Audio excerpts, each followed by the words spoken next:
सबको मेरी नमस्कार। मेरा नाम है अजय। मैं इस चैनल में आपको कहानियाँ सुनाता हूँ, कभी हॉरर स्टोरी लेकर आता हूँ तो कभी देव के चमत्कार किस्से सुनाता हूँ।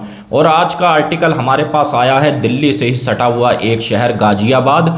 और गाजियाबाद की एक यूनिवर्सिटी के पढ़ने वाले तीन लड़के, जो दो तो मेरठ के रहने वाले थे, जतिन और विशु, जो इनका तीसरा काफ़ी ज़्यादा क्लोज फ्रेंड था राजीव, वो उत्तराखंड के पहाड़ों के बीच का रहने वाला था। और जतिन जो था काफ़ी ज़्यादा यहाँ पर शरारती था, हंसी मजाक करने वाला था। और यही बात ख़त्म नहीं होती, ये समझ लो आप, इसने चैलेंज देना इसको काफ़ी ज़्यादा पसंद थे, एक दूसरे से शर्तें लगानी काफ़ी ज़्यादा पसंद थी। अगर ऐसा होता है तो तू करके दिखा, तब हम विश्वास मानेंगे। इतने इतने लाख की यहाँ पर शर्त हो गई। और ये पैसे से भी काफ़ी ज़्यादा मजबूत था अपने घर से। और जो विशु था, राजीव था, इसको काफ़ी ज़्यादा मना करता था कि भाई सबसे बहस मत किया करो, किस समय कौन कैसा टकरा जाए, समय का कोई पता नहीं। और होता क्या है, यहाँ पर राजीव और विशु काफ़ी ज़्यादा जिद करते थे राजीव से कि भाई ऐसा कर, हमको उत्तराखंड घुमा के ला। हमने नैनीताल, देहरादून, मंसूरी काफ़ी बार देखा है, लेकिन वहाँ के गांव नहीं देखे। हमने काफ़ी वीडियो में देखा है किस तरीके से वहाँ पर जागर लगती है, किस तरीके से वहाँ पर देवता की सवारी आती है। और हमने काफ़ी लोगों से सुना है कि भाई उत्तराखंड में जितनी देव पावर है, उतना ही कहीं ना कहीं भूत प्रेतों का भी असर है यार, हमको देखना है। तो राजीव हर बार इनकी बात हंसी मजाक में टाल देता था और ये कहता था कि भाई जब मेरी बहन की शादी होगी तब मैं तुमको लेकर चलूँगा। और मुश्किल से साल आधा बीतता है तो इसकी बहन की शादी की डेट भी आती है। और राजीव के परिवार वाले ये कहते हैं कि बेटा जल्दी से आ जाओ, तुम्हारे लायक भी काफ़ी सारे काम हैं। और मज़े की बात ये थी कि भाई जब इसकी बहन की शादी थी तभी कॉलेज की भी 8 से 10 दिन की छुट्टी थी। तो विशु का ये कहना था यार जतिन, ऐसा है हम मेरठ जाके क्या ही करेंगे, गाजियाबाद और मेरठ एक जैसे शहर हैं, गलियों में ही घूमना है, हम राजीव के साथ चलते हैं। एक तो उसे भी कंपनी मिल जाएगी, उस बेचारे के पास गाड़ी नहीं है, उसको भी हम ठीक ठाक घर तक पहुंचा देंगे। जतिन को भी ये बात समझ में आती है और जतिन कहता है ठीक है भाई, हम भी राजीव के साथ चलेंगे। अब इनको यहाँ से गाजियाबाद से निकलना था लगभग सुबह 8:30-9 बजे के करीब। और इनको निकलते निकलते ही लगभग 12-12:30 बज जाते हैं। जैसे ही ये हल्द्वानी आकर पहुंचते हैं तो राजीव ये कहता है कि भाई यहाँ पर हम कोई गेस्ट हाउस ले लेते हैं, क्योंकि जो हमारे घर की दूरी है अभी यहाँ से लगभग 250 किलोमीटर की दूरी है और हम रात में सफ़र करना भाई ठीक नहीं होता। तो जतिन भी इसकी हाँ में हाँ मिलाता है, यार भाई इस एरिए का ये वाकिफ़ है, हमसे ज़्यादा इसको पता है, तो भाई ठीक ही कह रहा होगा। अब ये जैसे ही भाई साहब उस रात गेस्ट हाउस में रुकते हैं, बियर शियर पीते हैं, सुबह 8:30-9 बजे ये अपना गाड़ी लेते हैं और धीरे से निकल जाते हैं। ठीक शाम 4 बजे ये अपना राजीव के गांव पहुंचते हैं। और जब ये गांव को देखते हैं गाड़ी से उतरकर तो इनके होश उड़ जाते हैं कि भाई साहब कितनी यहाँ हरियाली है, कितनी शांति है, और यहाँ का तो भाई साहब मज़ा ही अलग है। और राजीव भी इनको एक बात ये समझा देता है कि भाई जैसे ही यहाँ पर रात का अंधेरा हो जाए तो तुम बिल्कुल भाई यहाँ से बाहर मत निकलना। यहाँ पर 2 चीज़ों का काफ़ी ज़्यादा खतरा है, एक तो जंगली जानवरों का, दूसरा यहाँ पर भूत प्रेत आत्माओं का काफ़ी ज़्यादा यहाँ पर छल लगता है, तो मेरे भाइयों यहाँ पर बच कर रहना। और जतिन और विशु भी भाई कहते हैं ठीक है भाई, जैसे तू कहेगा वैसा हम करेंगे। एक दिन इनकी सिस्टर की शादी यहाँ पर बीतती है, काफ़ी इन्जॉय करते हैं। और जो जतिन था यहाँ के लोकल के लोगों से पूछता रहा कि भाई साहब यहाँ पर और ऐसी कौन सी जगह है तुम्हारे एरिए में घूमने की, हम भी वहाँ पर घूमने जाना चाहते हैं। तो काफ़ी लोगों ने यही कहा कि भाई ये तो गांव देहात के एरिए हैं, यहाँ पर तो नदी नाले ही तुमको मिलेंगे, वाटरफॉल के नाम से जो तुम जानते हो वहाँ पर जाओ, एंजॉय कर कर आओ। अब जतिन के समझ में आती है, जतिन विशु से कहता है कि भाई यहाँ से लगभग 9-10 किलोमीटर की दूरी पर एक वाटरफॉल बताया गया, चलें क्या? तो इसका कहना था कि पहले राजीव से पूछ लो भाई, इस एरिए का वो ज़्यादा जानकार है। जब राजीव से पूछा तो राजीव ये कहता है कि देखो भाइयों, मैं तो जा नहीं पाऊँगा, और ऐसा करो वहाँ तक कार भी जाना ठीक नहीं है, तुम मेरी बाइक ले जाओ और अपना वहाँ टाइम से जाना भाई, टाइम से आ जाना, क्योंकि पहाड़ी रास्तों पर रात में बाइक चलाना भी काफ़ी रिस्की होता है। और ये अपना 12-1 बजे निकल जाते हैं, कुछ एक बियर रख लेते हैं, कुछ एक खाने का सामान ले लेते हैं और वहाँ पर जैसे ही पहुँचते हैं लगभग 2-3 इनको बज जाते हैं। 2-3 घंटा अपना बढ़िया से वहाँ पर नहाए धोए घूमा फिरी इन्होंने वहाँ पर करी, कुछ एक फ़ोटो शूट अपने किए कि चलो जी अपने घर दिखाएंगे कि आखिरकार पहाड़ के लोकल के गांव का क्या होता है। इससे विशु ये कहता है कि भाई हमको काफ़ी ज़्यादा देर हो गई यार, ऐसा करो अब हम वापस चलते हैं। और ये दोनों जने अपने कपड़े वगैरह पहनते हैं और ठीक थोड़ा सा ऊपर इनको चढ़कर जाना था पहाड़ पर जहाँ पर इनकी बाइक खड़ी थी। जैसे ही यहाँ पर ये पहाड़ पर चढ़ के आए हैं तो एकदम से यहाँ पर मौसम खराब हुआ, काफ़ी स्पीड से बारिश होने लगी और इनकी किस्मत इतनी अच्छी थी कि थोड़ी सी बराबर में एक चाय वगैरह की भी दुकान थी, नमकीन बिस्कुटों की। ये जाकर वहाँ पर खड़े हो जाते हैं, घंटा आधा उस अंकल से बातचीत करते हैं जब तक बारिश यहाँ पर नहीं रुकती। और जैसे ही लगभग 6-1 बजे बारिश रुकी इन्होंने अपनी बाइक उठाई और मुश्किल से अभी 5 किलोमीटर इन्होंने सफ़र तय किया होगा, एकदम से इनकी बाइक भगभगाकर यहाँ पर बंद हो गई।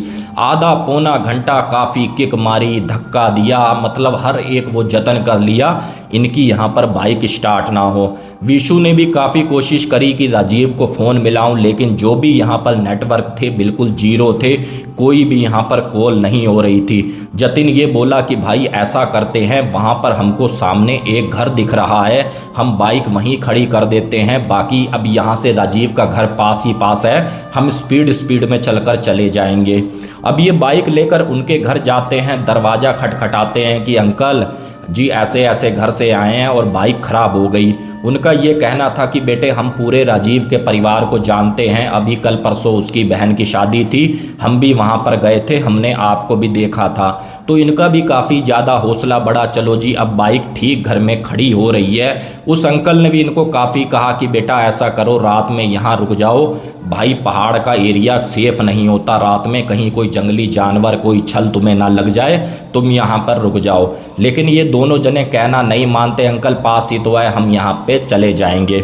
और ये ठीक अपना पैदल पैदल जा रहे थे तो मुश्किल से अभी 1 किलोमीटर बीता है तो एक झोपड़ी नुमा इनको बनी हुई दिखी, तो उसमें एक साधु बाबा बैठे हुए थे जो अपनी मंत्र माला कह लो, जो जाप वगैरह कर रहे थे। तो जतिन ने ठीक उनके बराबर में एक बात जाकर ये कही कि देखो भाई, हमारे वहाँ पर गाजियाबाद, दिल्ली, मेरठ में तो भाई लोग दिन में भीख मांगते हैं, लेकिन पहाड़ में तो लोग रात को भी नहीं चूकते भीख मांगने से। अब यहाँ पर जैसे ही बाबा ने सुनी कि बोले बेटा इधर आओ जरा। अब जैसे ही जतिन वहाँ पर पहुँचा और एक बात बाबा ने ये कही कि बेटा मैंने तेरे से कुछ मांगा और तू मुझे यहाँ पर भिखारी बोल रहा है। तो विशु कहता है बाबा गलती हो गई। तो इसमें बाबा ने कहा कि बेटा तू नहीं, मैं इससे बात कर रहा हूँ, बता बेटा मैंने तेरे से कुछ मांगा।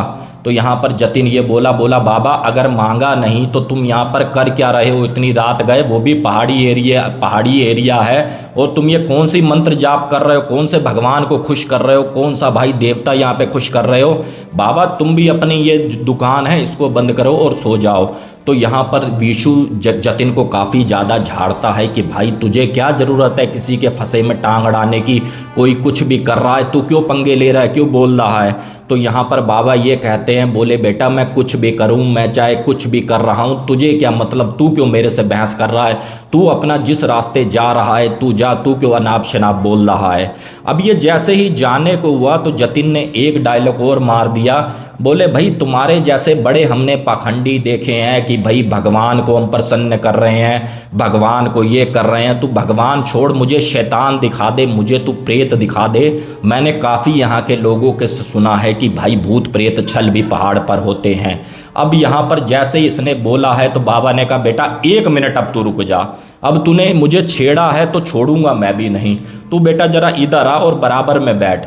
तो यहाँ पर जैसे ही जतिन बराबर में बैठा तो बाबा ने ये कहा कि बेटा भूत प्रेत देखने हैं।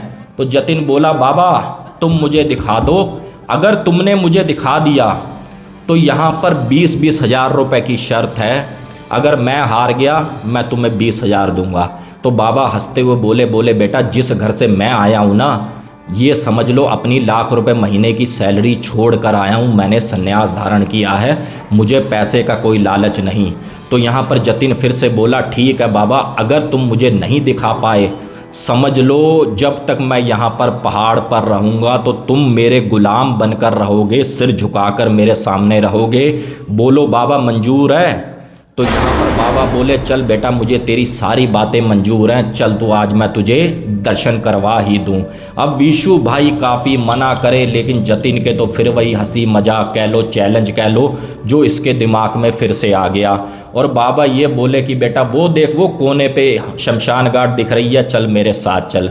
अब ये जैसे ही भाई साहब जतिन पीछे पीछे, उसके पीछे विशु, अब ये तीनों जने जा रहे हैं और जैसे ही शमशान घाट के एरिए में पहुँचे, बाबा बोले बेटा विशु, तू बेटा थोड़ा सा बच्चे उधर बैठ जा।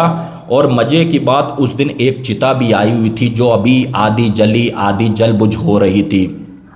बाबा ने कहा ठीक, तू उस कोने पे चिता के बैठ और मैं इधर बैठा हूँ। और बाबा ने अपने बैग से एक धागे की रील निकाली और इस तरफ एक कील ठोकी और एक उसकी उंगली पर धागा बांधा और एक कील पर धागा उसने बाबा ने बांध दिया। और बाबा ने कहा कि बेटा अपने हाथ की दूसरी उंगली भी दे। बाबा ने ठीक वही धागा बांधा उसकी दूसरी उंगली पर, और जो धागा दूसरा आ रहा था उसको ऐसे का ऐसे छोड़ दिया।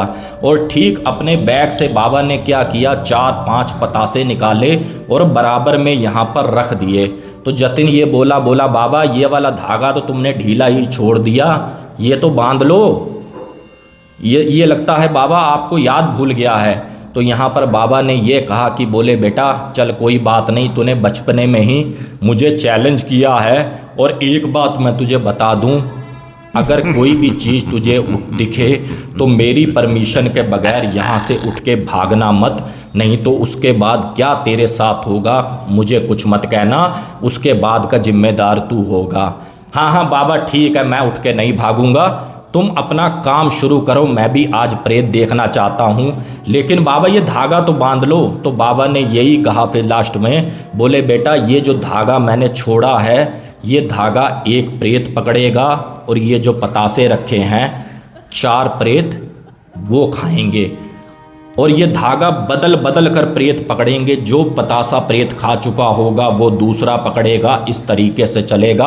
और तू बेटा भागना मत, और तू ऐसा कर बस अब तू 2 मिनट के लिए यहाँ पर आंखें बंद कर, और उसके बाद जब मैं कहूँ तुरंत तू यहाँ पर आंखें खोलना। अब जैसे ही जतिन ने अपनी आंखें बंद करी और बाबा ने कहा कि बेटा आंखें खोल ले, अब जैसे ही जतिन ने आंखें खोली हैं तो क्या देखा है, ठीक सामने उसके 4 लोग बैठे हुए हैं जो पतासा खा रहे हैं।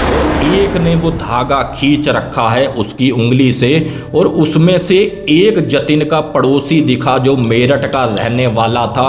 और जतिन ने जैसे ये सब देखा है एकदम से उठा और यहाँ से भागने लगा, और विशु से बोला चल यहाँ से भाग। बाबा इनको आवाज़ मारते रहे, बोले बेटा रुक जा, मत भाग, ऐसे मत भाग, नहीं तो तेरे साथ ये हो जाएगा, तेरे साथ वो हो जाएगा। और ये सीधा भाई हाँफते हुए राजीव के घर पहुँचे, और राजीव बोला क्या हो गया जी, कुछ नहीं हो गया, क्या हो गया, कुछ नहीं हो गया। इन्होंने 4-5 दिन वहाँ पर और रुके, और ठीक अपना भाई साहब गाजियाबाद पहुँचे तो यहाँ पर जतिन ये बोला यार मेरा कोई स्वास्थ्य सही नहीं है, मैं भाई घर जा रहा हूँ मेरठ, और मैं 2-4 दिन के बाद ही आऊँगा। और जतिन तो भाई चले जाते हैं अपना घर वहाँ से।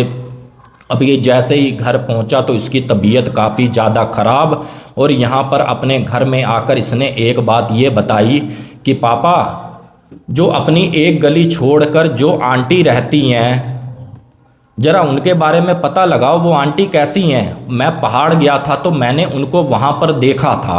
इसने पूरी बात नहीं बताई कि मैंने किस तरीके से चैलेंज किया, किस तरीके से क्या किया। इसके घर वाले भी इसकी आदतों से काफ़ी ज़्यादा परेशान थे। तो यहाँ पर इसके घर वालों ने ये कहा कि बेटा जब तू वहाँ शादी पे गया हुआ था तो उसके 3 दिन के बाद वो आंटी यहाँ पर प्राण त्याग चुकी थी, उसको माइनर अटैक आया, लेकिन भाई काफ़ी देर हो गई जिसकी वजह से दुनिया छोड़कर चली गई। अब यहाँ पर जतिन ने इस तरीके से हाथ रखा और ये कहा कि भाई मैंने आंटी को वहाँ पर देखा, यानी कि मुझे पहले ही पता लग गया था कि आंटी दुनिया छोड़कर चली गई। अब यहाँ पर जतिन की जो तबीयत थी धीरे धीरे बिगड़नी शुरू हो गई, अपने घर में चीखना चिल्लाना शुरू हो गया। जैसे ही यहाँ पर इसके घर वालों ने दाएं बाएं दिखाया तो उनके तांत्रिकों का, बाबाओं का ये कहना था कि भाई ये हमारी समझ से परे हैं, इसके साथ एक शक्ति नहीं है, काफ़ी सारे प्रेत हैं। और विशु का भी उधर फ़ोन आया तो विशु से ये पूछा कि बेटा ये बताओ तुम क्या कैसे गए थे, हमको पूरी बात समझाओ। तो विशु और राजीव ये कहते हैं ठीक है अंकल, हम फ़ोन पर क्या ही बात बता पाएंगे, और गाज़ियाबाद के मेरठ की दूरी ज़्यादा नहीं है, हम कल संडे को आएंगे। ये ठीक सुबह 7 बजे चलते हैं, लगभग 10-11 बजे तक उसके घर पहुंचते हैं और विशु यहाँ पर सारी बात बताता है, और जो उनके लोकल का पंडित कह लो, ब्राह्मण कह लो, वो भी सुनता है। और पंडित ये कहता है कि भाई साहब तुम देर मत करो, इसको लेकर मेहंदीपुर बालाजी चले जाओ, ये भाई साहब शमशान की क्रिया है जो अपने साथ लेकर घूम रहा है। और भाई साहब जैसे ही जतिन को यहाँ पर लेकर गए मेहंदीपुर बालाजी, और लगभग वहाँ पे 3 से 6 उसकी चौकियाँ लगी, और वहाँ के पंडित जी भी हैरान कि भाई साहब इसके साथ क्या सीन हो गया। शमशान की शक्तियाँ तो इसके साथ जुड़ी रही थी, जो भी अगल बगल के प्रेत थे ये सारे के सारे अपने साथ समेटता चला जा रहा था। लेकिन चलो जी, 6-7 चौकियों के बाद जतिन यहाँ पर नॉर्मल हुआ। उसके बाद इस तरीके से उसने वहाँ पर हाथ जोड़ लिए और ये कहा कि भाई साहब आज के बाद मैं किसी को चैलेंज नहीं करूँगा। भाई भगवान होता है तो भूत प्रेत भी होते हैं, हर वो शक्ति का सम्मान है। और ये आर्टिकल मुझे किसी और ने नहीं, दाजीब भाई ने भेजा है, जो यहाँ की एक नामी ग्रामी उत्तराखंड की कंपनी में इस समय पोस्टेड हैं, और बड़ा अच्छा उनका पैकेज है। मुझे इत्तिफाकन एक बार मिल गए तो उन्होंने मुझे खुद अपने मुंह से सुनाया कि भाई साहब ऐसे ऐसे सीन हो चुका है, और आज तक हमने किसी को बताया नहीं। लेकिन अजय भाई तुम ये इंसिडेंट सबको सुनाओ, सबको बताओ कि इस तरीके से भी होता है। बाकी फ्रेंड्स ये छोटा सा आर्टिकल आपको कैसा लगा? अगर अच्छा लगा तो प्लीज़ चैनल को सब्सक्राइब करें, प्यारा सा कमेंट करें। मिलते हैं एक बार फिर किसी और न्यू हॉरर स्टोरी में। जय हिंद, जय भारत।